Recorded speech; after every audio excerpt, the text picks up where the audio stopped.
to make sure that the child and the dog is safe at all times. We've got Ali in the chair. Who's the child?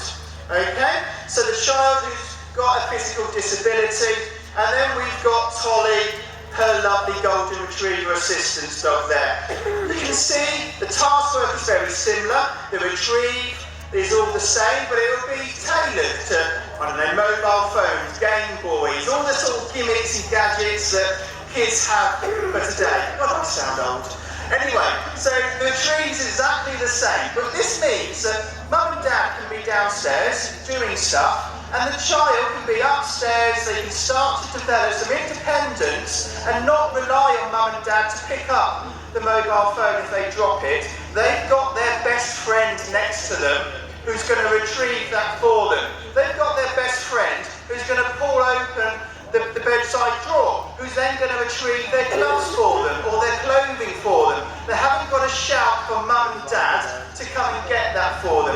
So at a young age, we can really start to give our children independence, start to help them develop their social manners. They've got a dog that will help them get undressed, remove gloves, jackets, remove socks. It really means that they can get on with life without having to rely on the assistance, without having to rely on their mum and dad. Retrieve a phone off the table, drops it, hands it to Ali's hand there nice and gently. Where are we going now? Over to the bin. And this is very useful.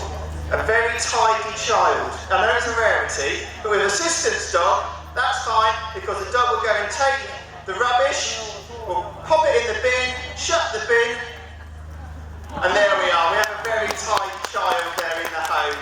No problem there. So you can see the task work is slightly different, but it really means the key is that it allows the child to start to develop independence and be able to experience life without having to rely on mum and dad. Go on, you can, I know they're a bit smelly. Go on, Tolly, you can pull those. Go on. They're a bit sweaty, are they? Yeah, there's one sock. Bless her. You can see throughout, she's thoroughly enjoying what she's doing. The tail's wagging, and this is the key to all of our training. And there we are. We've got that's it, and a yucky plaster as well. We don't want her to retrieve that plaster.